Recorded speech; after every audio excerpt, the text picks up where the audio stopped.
You know, gardens are often the most meaningful places in people's lives, and I think we just saw a beautiful illustration of that. Thanks so much for sharing your garden with us. Right now, we're going to be turning our attention to some great plants that resist all kinds of tough conditions, whether we're talking about deer, drought, sun, you name it. These are plants that are going to work for you. I'm joined by Michael Cain from Vivero Growers out in Southwest Austin. Welcome to Central Texas Gardener. Thanks for having me. It's a pleasure to have you here. Let's start off by talking about the nursery itself. You're located down in the southwest part of town off of 290. We're off of 290, about 6 miles past the Y and Oak Hill. Okay. They're on the right side, right out by Geo Growers Soil and some other nurseries there. Okay, so you're in good company. Yes. Which is great. People can shop around from place to place. Absolutely. And, you know, let's talk about what kinds of things you like to stock in the nursery. Well, we like to do a lot of the staples. We have available the Grow Green book that put out by the City of Austin, and so of course we like to have a lot of those plants available for people. And then we like to do a lot of kind of harder to find things and harder to find sizes, larger sizes. Well, you've brought some really cool things, and just from looking around at the plants you've brought, it gives me a kind of a sense of the aesthetic and the taste that you have, and I love it because you've brought several of my all-time favorite plants along. So good. I think we should just dive in and start talking about these plants. The first one we're going to talk about, and people who've watched this show for a long time know I'm crazy about agaves. This is my favorite form of agave. This is Agave parryi truncata, which is a West Texas native, I think. Yeah, I also call it artichoke agave. Artichoke agave, It's a really nice and looking at that form, you can understand why. Yeah, really nice, compact form. Nice for a smaller agave. Right. And, you know, a lot of people are wary of agaves because they see these giant agave Americanas or something like that, and that eat up people's backyards. Right. And well, this is a nice small one, even for a container. What kind of situations do you like to tell your customers to use this plant? Out in the hot sun. The majority of the day, sun, well-drained soil. Right. Otherwise, it's just a really tough plant. Yeah. Well, it's got a beautiful, beautiful form. I like to plant this plant in masses. I like to see it planted in big groups, but it makes a great accent too. And I think the one that you brought in is about as large as they get. It can get a little bigger, but yeah, we like to have some specimen size. Okay, so artichoke agave or agave parryi truncata. One of my all-time favorites. Now, right next to it is a plant.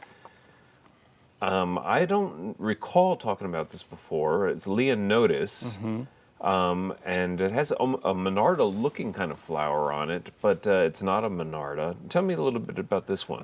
It's a really tough perennial. This variety is called Savamah Sunset. It can get pretty big, 5-6 feet by the same. Really? 5 or 6 feet, wow. Again, full sun, half day at least to keep it in bloom. It'll bloom just about all summer. You can cut it back to keep it a little smaller, but it's just got those really nice kind of fuzzy orange blooms. A little different than the regular lion's tail. Leonotis, again, is the name, and that color is fantastic. I would, really I like pretty. purple and orange together in the garden. And I could see this working really well with things like Mexican bush sage or mealy blue sage, things like that. It would really, that combination would be fantastic. It looks like a xeric plant. It's pretty drought tolerant. It's pretty drought tolerant. It keeps that almost glossy green foliage all summer in the heat of the summer. A little water to get it established, obviously, but after that, it's just really tough. How about the deer? The deer tend to not like it. It's got a real kind of citrusy smell to it. Ah, good. So we've had pretty good luck. Well, knock on wood, right, when it comes to the deer. That's right. So we have a couple of great choices there. Now, the next plant we have is one that is kind of a giant form of an old favorite. It's Jerusalem sage. And this is, I don't know if I've seen this large leaf form before. So this is just a large leaf form of the Jerusalem sage. It gets about 3 feet tall.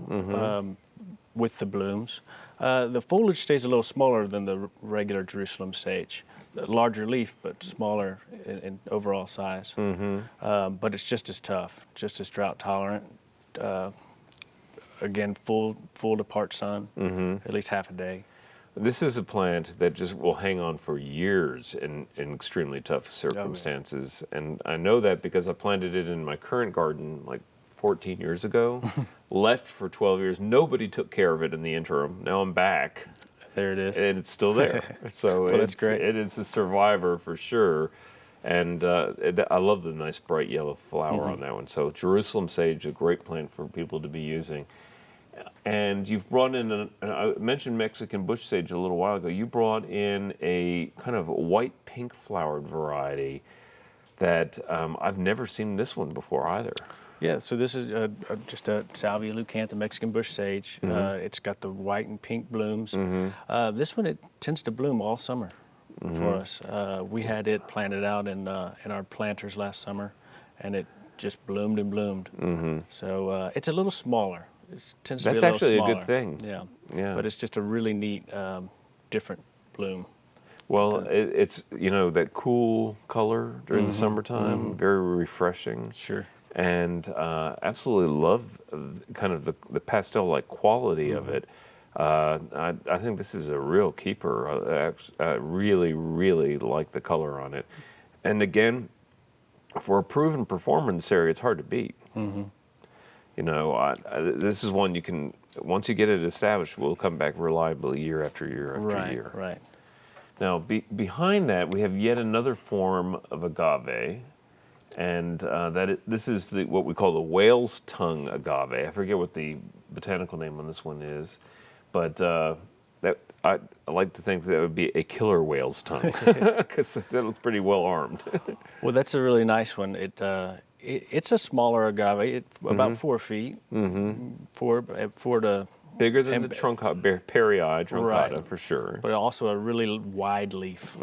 So whale's tongue. Well, I love it. I love the dark thorns or barbs on the sides of the plant, and the way that it imprints.